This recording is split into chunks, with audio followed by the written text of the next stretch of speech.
selamat pagi semuanya. Pagi, Pak. Apa kabarnya pada pagi hari ini? Baik, Pak. Sehat? Sehat, Pak. Oke, sebelum kita mulai, hadir semua hari ini? Alhamdulillah, Pak. Hadir nggak hadir? Berapa orang? Dua. Oke, baiklah. Nanti Bapak catat nanti di apa ya. Baik, sebelum kita memulai pembelajaran kita, ayo maju dulu. Siapa yang memimpin doa kita sekarang? Oke, silakan ya, masuk.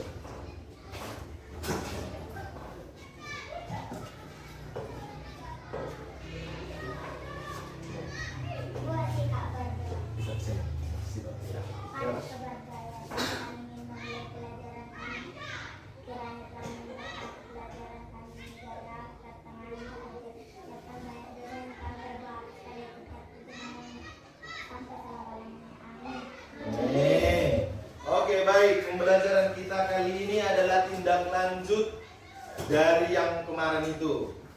Ya, tindak lanjut dari kemarin itu, materinya tetap sama, ya. Materinya tetap sama, yaitu tentang apa? Iya, yaitu tentang lambang Pancasila. Oke, ya ini semua gambar-gambarnya dari Pancasila. Ada yang pertama di situ ada bintang di tengah-tengah, baru yang kedua ada pantai, yang ketiga pohon beringin, yang keempat kepala banteng, yang kelima tarian kapas. Ya, nah ini kita akan kembali lagi membahas tentang lambang-lambang dari Pancasila ini. Oke, nah mari kita lihat sama-sama. Tujuan pembelajaran kita pada hari ini masih sama, yaitu dengan mengamati gambar peserta didik atau kalian semua dapat membaca simbol sila-sila Pancasila pada lambang negara Garuda Pancasila dan menerapkannya dalam kehidupan sehari-hari dengan penuh percaya diri. Ya, jadi kita akan menerapkan isi dari lambang Pancasila itu dalam kehidupan kita sehari-hari dengan penuh percaya diri. Oke, nah sama-sama dulu kita ucapkan isi dari Pancasila ini. 1, 2, 3, go. Pancasila, satu, ketuhanan yang Maha Esa. Dua, kemanusiaan yang adil dan beradab. Tiga, persatuan Indonesia. Empat, kedaulatan yang dipimpin oleh umat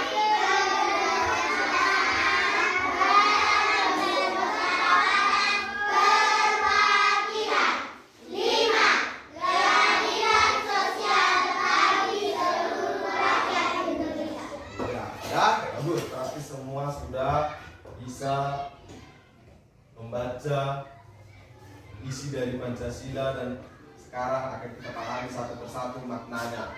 Ya, oke. Nah, tapi sebelum itu kita masih tetap kembali ke sini. Ini pedoman kita, karena kita sebagai masyarakat Indonesia, kalau ini pun kita tidak tahu akan memalukan. Apalagi kalian ini adalah generasi penerus. Ya, generasi penerus. Nah, yang pertama, jumlah bulu pada Garuda Pancasila. Yang pertama ada di leher. Di leher ada berapa di situ tertulis? 45. Ya, jadi di leher burung Garuda itu ada 45 helai bulu. Ya, inilah itu semua. Nih, kalau kita hitung ini itu ada 45 ya. Nah, yang kedua, pada sayap masing-masing terdapat berapa helai? 17. Iya, 17. Nah, di sini dia 1, 2, 3, 4, 5, 6, 7, 8, 9, 10, 11, 12, 13, 14, 15, 16, 17. Jadi setiap sayap kiri dan kanan itu ada 17 helai bulu. Yang ketiga, pada perisai bawah atau pangkal ekor ada berapa katanya? 19. Ya, nah inilah dia ini. 19. Ini biasa juga kita lihat ya, kalau kita punya seekor burung ya, tempat apanya ekornya itu ada ini ya. Nah, ada bulu ekornya berapa? 5, 17, 19, dan 8 itulah yang melambangkan Hari Proklamasi Kemerdekaan Indonesia pada tanggal 17 Agustus 1945. Iya, komplitlah semua ada pada lambang negara Indonesia yaitu burung Garuda ini. Oke, paham? Nah, jadi kalau ditanya nanti, ayo ada berapa helai di leher burung Garuda? Ada berapa bulu? 5 ekornya berapa? Ekornya berapa? 8 sayapnya?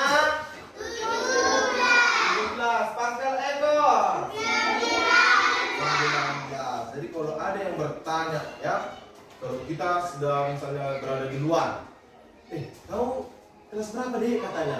Kelas 3 Pak. Oh iya. Kalau begitu berapalah pangkal ekor pada burung Garuda katanya? Berapa? 19. Kalau ekornya ada berapa lah? 8. Ya, jadi harus bisa dijawab itu ya. Oke? Paham? Oke, mari kita bahas satu persatu makna dan dari lambang Pancasila. Nah, apa ini yang pertama ini adalah ketuhanan yang Maha Esa. Lambangnya bintang. Ya, isi dari lambang bintang ini ya itu bintang mengandung makna nur atau cahaya. Memiliki 5 sudut ya yang menerangi seluruh atau 5 dasar negara dan tujuan dari negara Indonesia. Warna hitam itu melambangkan warna alam atau asli. Maknanya, oke, ini ada maknanya. Kita lihat sama-sama. Makna yang pertama itu adalah percaya dan takwa kepada Tuhan yang Maha Esa. Yang kedua di situ hormat dan menghormati serta bekerja sama antar pemeluk agama. Yang ketiga saling menghormati kebebasan menjalankan ibadah sesuai dengan agama dan kepercayaan masing-masing. Dan yang keempat tidak memaksakan suatu agama atau kepercayaan kepada orang lain. Nah, jadi dari lambang bintang itu ya, mana tadi? Nah, dari lambang bintang ini kita diminta yang pertama tadi itu adalah harus percaya kepada Tuhan yang Maha Esa dan harus tetap saling menghormati dan bekerja sama sesama pemeluk agama. Tahu kalian maksudnya sesama pemeluk agama? Contohnya agama Kristen dengan Muslim, ya. Baru Kristen dengan apa lagi? Buddha. Kristen dengan Hindu atau Islam dengan Buddha. HKBP dengan apa? GMI. Apa lagi? Yang Kristen. HKBP dengan GMI dengan Pentakosta, Katolik, ya harus tahu itu. Nah, disinilah itu kita. Ya, dan misalnya contoh si Stefani diajaknya kawannya, siapa nama orang Thailand itu berapa? Ferdinand, ayolah ke Katolik kita katanya, gitu. Nggak bisa gitu ya, karena kita sudah mempunyai agamanya masing-masing ya, dan kita tidak boleh memaksakan suatu agama atau kepercayaannya kepada agama orang lain. Nah, itulah maksud dari makna dari bintang tersebut ya, itu maknanya. Kita tidak boleh memaksakan kehendak kita kepada orang lain. Oke ya, yang kedua apa ini? Rantai. Oke. Apa isi dari rantai? Itu terdapat pada sila keberapa? Sila kedua. Ya, ini dia sila kedua. Mata rantai yang berbentuk segi 4 melambangkan laki-laki, sedangkan lingkaran adalah perempuan. Ya, lingkaran dan mata rantai. Jadi perempuan dan laki-laki itu saling menyatu. Lihat ke mana?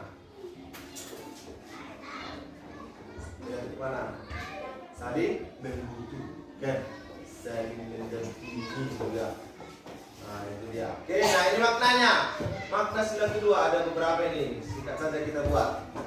Nah, maknanya ya, yang pertama mengakui persamaan derajat, persamaan hak dan kewajiban, saling mencintai. Itu antara laki-laki dengan perempuan. Ya, harus saling mencintai, saling mengasihi.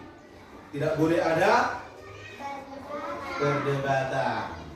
Sama perempuan dengan laki-laki itu harus saling mengasihi dan tidak boleh ada aku laki-laki, kau perempuan, kau harus tunduk sama aku kan? Ah, itu nggak ada. Karena presiden aja juga sudah ada yang perempuan. Siapa nama presiden perempuan kita? Megawati.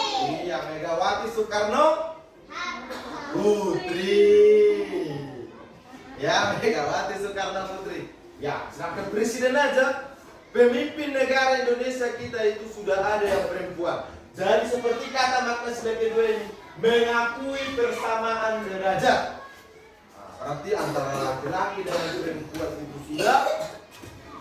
sudah sama, ya. Jadi tidak ada aku laki-laki kau perempuan, aku yang bekerja, aku yang banting tulang, kau harus sama. Tidak, perempuan pun sudah ada yang banting tulang, apalagi kalau udah berkeluarga untuk keluarganya, ya. Itu makna dari sila kedua ini. Jadi semuanya sama, tidak ada saling membandingkan, ya.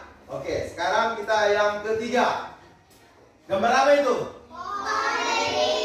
Pohon beringin. Apa isinya?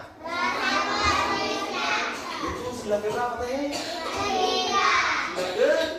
Ketiga, ya, ketiga. Oke, pohon beringin merupakan pohon yang besar di mana banyak yang bisa berteduh di bawah naungan negara Indonesia.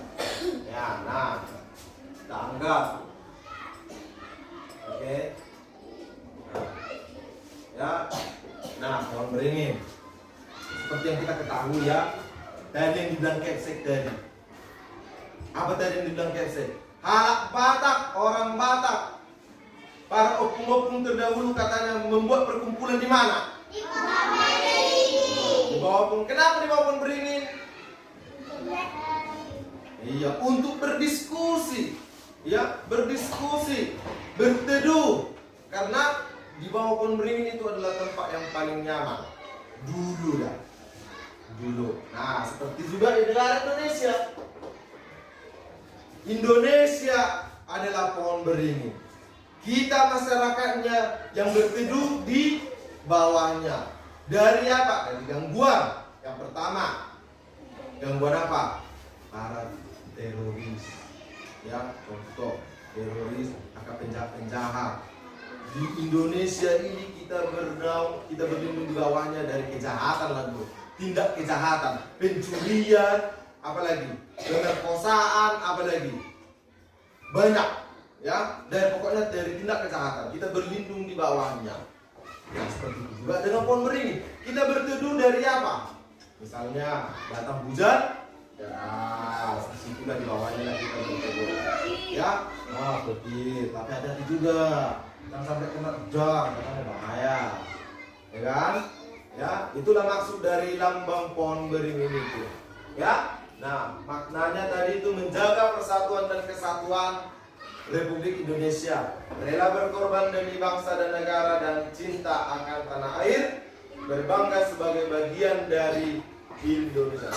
Sekarang Bapak tanya sama kalian, bangganya kalian jadi bangsa Indonesia? Bangganya kalian jadi generasi penerus dari negara Indonesia?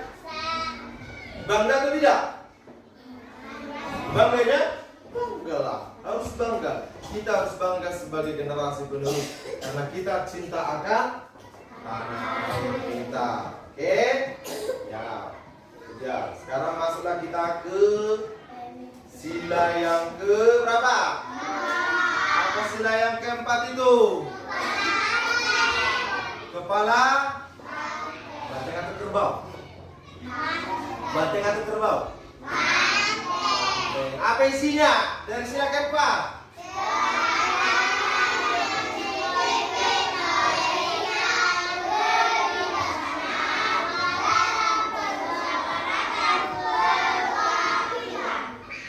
Oke, nah kepala banteng merupakan hewan yang suka berkumpul, ya, yang suka bermusyawarah, di mana orang-orang harus berkumpul untuk mendiskusikan sesuatu. Ya, itu dia. Maknanya di sini dari sila keempat, yaitu mengutamakan kepentingan golongan, tidak memaksakan kehendak kepada orang lain, mengutamakan budaya rembuk atau musyawarah, berembuk atau bermusyawarah sampai mencapai konsensus ataupun kata mufakat. Nah, seperti kerbau. Nah, kayak kemarin Bapak tanya juga ya kan, siapa tuh king korban di sini? Oh ya nggak nantang itu ya. Oh iya. Siapa pernah lihat kerbau langsung? Pernah nggak kalian lihat kerbau itu berkerumun? Pernah nggak kalian lihat kemana kerbau yang besar maka yang lain akan mengikuti? Nah, pernah kan? Oke, turun tangannya. Itulah kita di sila keempat ini. Mengutamakan kepentingan golongan. Golongan apa? Golongan kita sendiri dulu. Seperti kerbau itu golongan mereka. Kalau ada yang induknya yang jantan yang paling besar, maka yang lain akan mengikuti. Itulah golongan mereka. Ya, mereka selalu bersama. Budaya rembuk dan bermusyawarah dalam artian, ya, kita di sini bermusyawarah mengambil keputusan itu dengan tidak sendiri-sendiri. Contoh di kelas kita ini, kelas berapa kita? Kelas 3. Nah, kelas 3 dalam memilih apa? Kayak yang kemarin Bapak bilang, ketua kelas. Dalam memilih ketua kelas, kita harus melakukan apa? Musyawarah. Contohnya dari Stefani, dari si Cahaya, dari si Ferdinand. Ada berapa orang yang maju? 3 orang. Nah, 3 orang ini. Jadi yang tidak maju ini musyawarah kalian. Siapa lagi kita pilih? Siapa lagi kita pilih kawan-kawan? Ya kan? Bermusyawarah kalian. Berembuk kalian, kumpul kalian. Siapa kita pilih? Si Stefani kah? Si Cahaya kah? Atau si Ferdinand? Nah, itulah yang dimaksud dari sila keempat ini. Paham ya? Paham kan? Paham ya? Oke. Ya. Nah, terakhir adalah sila kelima. Apa itu sila kelima?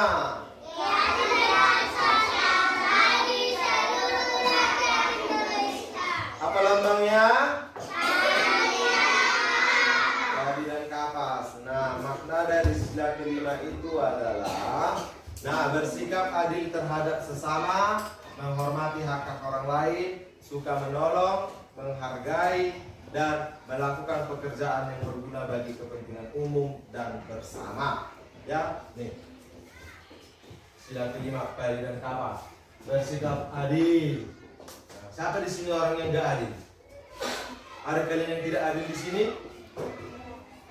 Ada yang gak adil? Dari contoh, ya, contoh si Stefani lu buat dulu contohnya terus. Stefani, ada makanannya, ada donatnya, ada 2 donat si Stefani. Padahal datang si Ferdinand, nggak bawa bekal dia dari rumah, lupa dia bawa bekal dari rumah. Nah, jadi dibilang sebenarnya, Stefani, bagilah bekalmu, bagilah donatmu 1. Bagaimana sikap si Stefani? Harus apa dia? Harus membagi. Ya, harus memberikan donatnya 1 sama si Ferdinand. Karena dia sudah tahu Stefani berbagi 1 donatnya katanya. Nah, itu yang bersikap adil, berbagi. Harus menolong. Sama juga dia itu menolong sesama. Ya, nah, itu udah masuk dia itu. Masuk 2, bersikap adil dan menolong. Itu contoh yang Bapak tadi itu bilang itu udah 2 di situ. Makna dari sila kelima itu. Yang pertama menolong dan yang kedua adalah berbagi, ya. Nah, sampai di sini dari thank you for your attention. Dari 5 makna lambang Pancasila itu. Ada yang kurang jelas? Ada yang kurang jelas kira-kira? Atau ada yang mau ditanya? Tidak ada?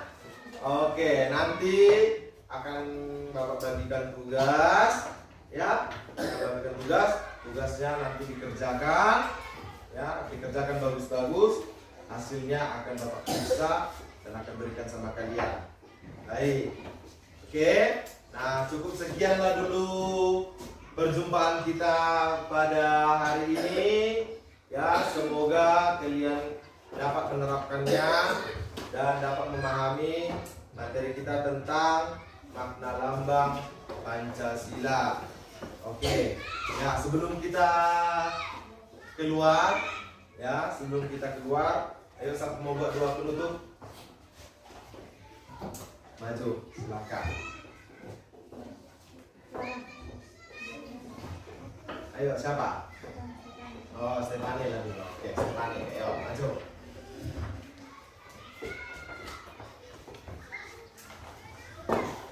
Mari kita berdoa. Mari kita berdoa dalam doa Tuhan. Kami sudah siap belajar. Berilah kami kepintaran belajar Tuhan. Ya Tuhan, ada pertanyaan yang kami jawab dari guru kami. Masukkanlah ke dalam otak kami. Kalau ada orang yang bertanya kepada kami, tidak bisa kami menjawab. Ya Tuhan, Kau banyak dosa yang kami perbuat, hapuslah dan terpujilah namamu hari ini esok dan sampai selama-lamanya. Amin. Amin. Oke, selamat pagi semuanya. Pagi, Pak. Oke.